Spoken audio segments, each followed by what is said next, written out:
Bonjour à tous, amis, vous savez, je voudrais aujourd'hui vous parler d'un sujet très difficile, mais je pense qu'il est important pour beaucoup d'entre nous d'en discuter, de réfléchir à l'euthanasie et à la question de savoir s'il faut euthanasier un chat. Quand il semble qu'il n'y a plus d'espoir. C'est une décision complexe, il n'y a pas de réponse universelle car chaque cas est unique.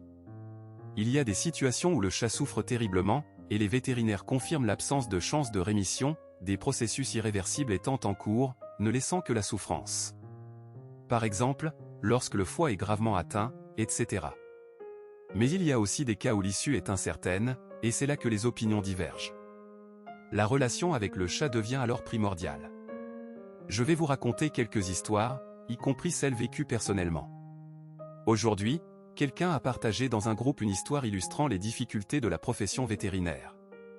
J'avais mentionné que la plupart des vétérinaires exercent leur métier par vocation, et non uniquement pour l'argent. Ceux motivés par le gain financier n'investissent pas dans leur formation continue, ni dans des conférences, et abandonnent rapidement la profession. Les vrais vétérinaires, ceux qui restent plus de 5 ou 10 ans, sont animés par le désir de soigner les animaux. Cependant, le manque de soutien de l'État envers les cliniques vétérinaires et la profession en général est flagrant. Il n'existe ni ministère dédié au développement de la médecine vétérinaire, ni programme spécifique de formation. L'État se préoccupe principalement du bétail, et non des chats domestiques.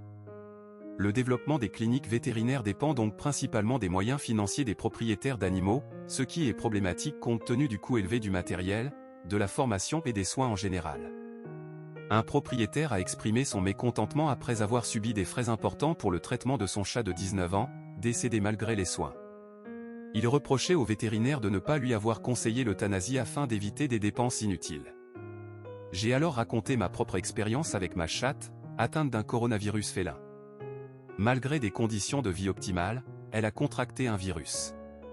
Sa faiblesse nécessitait des soins intensifs, j'ai fait appel à une vétérinaire à domicile, qui lui a administré des immunomodulateurs, puis des antibiotiques suite à une inflammation importante. Après 7 à 10 jours, la vétérinaire m'a informé de lésions hépatiques irréversibles. La chatte était gravement malade, à peine capable de bouger. Pourtant, j'ai choisi de continuer à la soigner car je sentais qu'elle luttait. Le principal critère pour décider d'euthanasier ou non, c'est la volonté de vie de l'animal. Une vétérinaire m'a raconté l'histoire d'un chat gravement malade, mais qui, à la vue de son propriétaire, faisait des efforts considérables pour se déplacer vers lui.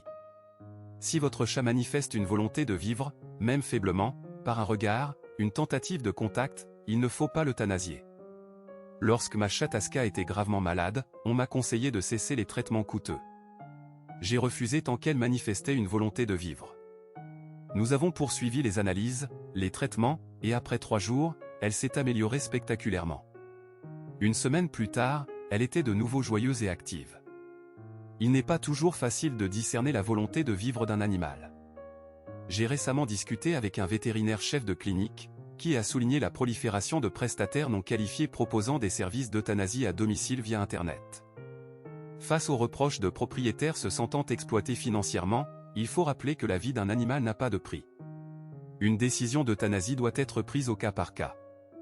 Il existe des situations où les processus irréversibles rendent la souffrance inévitable.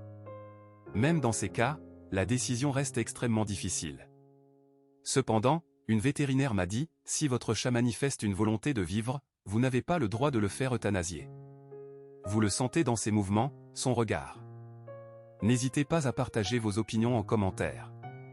Ce sujet est douloureux, car j'ai été confronté à de nombreuses situations difficiles où il fallait prendre de telles décisions, notamment avec des chatons atteints de la maladie de Carré, où l'euthanasie est souvent une solution envisagée rapidement par certaines cliniques, alors que des efforts de soins peuvent permettre à certains de survivre.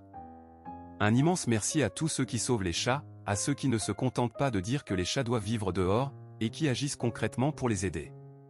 Ceux qui ne restent pas passifs face à la souffrance animale et tentent de trouver des solutions, ceux-là vivent leur vie pleinement, car sauver ne serait-ce qu'une vie animale, c'est une vie bien vécue.